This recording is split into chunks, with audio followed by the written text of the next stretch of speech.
Hey. So we are back, and today we have the lovely Tesnit Kendall, who is another one of the amazing speakers at the Sparkle and Thrive Summit. As always, I have my questions and I have my bio. This is all down and dirty, no like fluffiness here. So Tesnit is Tesnit at Ace of Media, which I love the name, and she helps passionate small business owners to unlock the power of social media without it being overwhelming or being an overwhelming or confusing task on their to-do list, which I love because that's what we're all about. And in the summit, she is going to be giving us a talk on how to master social media consistency, which I know is a big challenge for many.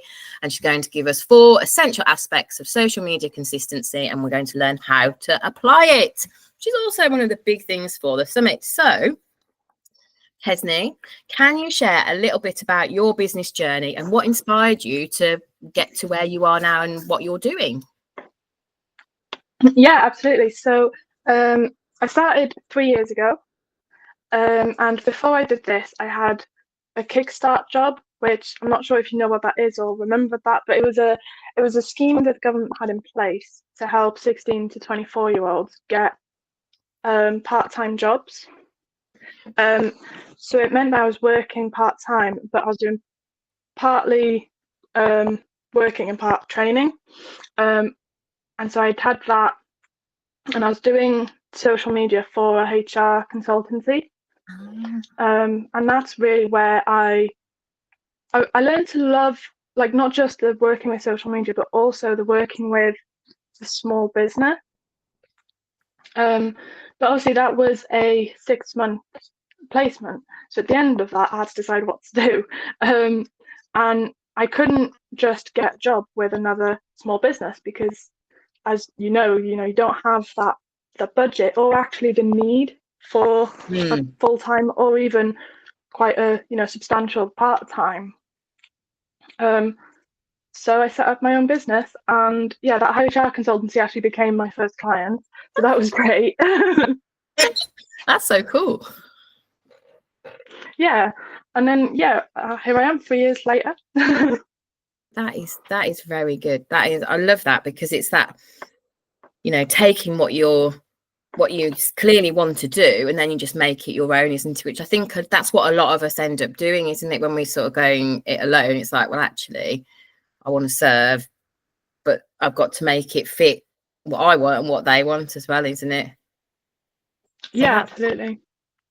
So what advice would you give to someone feeling overwhelmed by the demands of growing their business? Especially overwhelm is one of those things I know you're keen to. Yeah, I think you really need to remember that you can't do everything. So there's no point in sort of setting yourself up to try and do everything. So really focus on what you are capable of doing and what is going to serve your target audience. I think that sounds good. Yeah, I agree. I think it is. We do have this many hats, don't we, of wanting to. Yeah. I know I'm quite guilty of that. And I think it's one of the themes that, again, has come out of all these interviews, which is rather wonderful that that's what's coming out. So what tools, techniques or habits have been most effective for you in managing your time and energy, especially that sort of, because you've obviously had that shift and so what's worked best for you? Yeah, I have a Google Calendar that I have everything in. And I use it as a to-do list as well, because you can set up tasks, you can set up recurring tasks. So I will literally just I'll tell my phone at 9 o'clock every morning what tasks I've got, what events I've got on that day. And it just makes it so easy for me to know what's happening, when the deadlines are. Because you can also set stuff for next year. Yeah. I must admit, I mean, we're on Google Meet now instead of Zoom, and I have moved over in the last few months onto using Google a lot, and it's so good. The calendar's great. You can schedule stuff in, and so I agree. I'm with you on the Google-ness. Yeah, I use Google Meet over Zoom as well. I just think it's so much better. I could be quite a little sort of cheerleader for it. It's just so much better. And also it doesn't crash my computer. Zoom just goes slow. Yeah. So how do you decide what to say no to or where to focus your efforts for your business? In general, in my business, that is definitely one of the things I'm not very good at. But if we focus more on sort of the social media side of it, I think it is really about that. Like I'm not actually on Instagram for my business, which is quite a main platform, but my target audience isn't going to be in the right frame of mind when they're using Instagram to be able to consume and benefit from my content. Yeah, I think that's a very good tip. I have kind of deliberately put this question in, and we have had those conversations about how it can be a challenge to say no, can't it? And for ourselves, we want to do everything and be everywhere, like you say.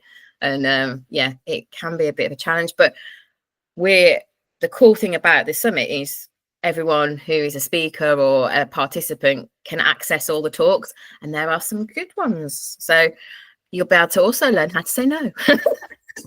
That's good. Because I used to find it a challenge. I've got much better in recent years of saying no. So what would you say, what would one small, I've written this question and it's a great question, but I always struggle with it. So bear with me. What's one small but powerful step someone can take today to start building a more sustainable business? Put your social media consistency hat on for this, I think would be a good one. Yeah. I'd say that it's really not about what you haven't done. There's so much that you can do on social media. So if you let that overwhelm you, it is going to overwhelm you. But if you focus and celebrate what you have achieved, if you've posted today, or if you've put a comment on something today, you have achieved something. And if you haven't achieved anything yesterday, you don't need to beat yourself up about that today. You just need to do what you can today. I think that's really good, because that's how it's those little steps, isn't it, about how we are going to be able to achieve what we want to achieve. I love that, because I know myself, I do sometimes struggle to celebrate, and it's like, oh, I haven't got around to doing that, or I haven't got, and it will help us in the long run, won't it? And I think that feeds very nicely into your talk, doesn't it, in terms of celebrating and being consistent and going, right, let's draw a line under yesterday. Yeah, because you can't change what you did or didn't do yesterday. No, sometimes we'd like to, but we can't. Yeah. So that is fabulous. So everybody, do join us on the summit. I know that I will be, and I love social media, and I think I'm relatively consistent, but I'm already going, right, these are the talks that I'm going to do. And that's one of the things that we're going to be doing in the summit, is giving you the guidance to focus on those talks that you need the most, rather than needing to do it all. Because a bit like we've just said, and Tesnit's just said as well, about what you didn't do yesterday, the idea is that you'll be able to access what you need to access now, and then connect with those that you need to connect with. And yeah, it's going to be great. So if whatever takeaways you've had from this interview, please pop them in the comments below, and I'll also pop obviously Tesnit's details, so please do connect with her, and also come join the summit and watch Tesnit's talk and connect with her on there as well. So have a fantastic day, and I will see you on the next one.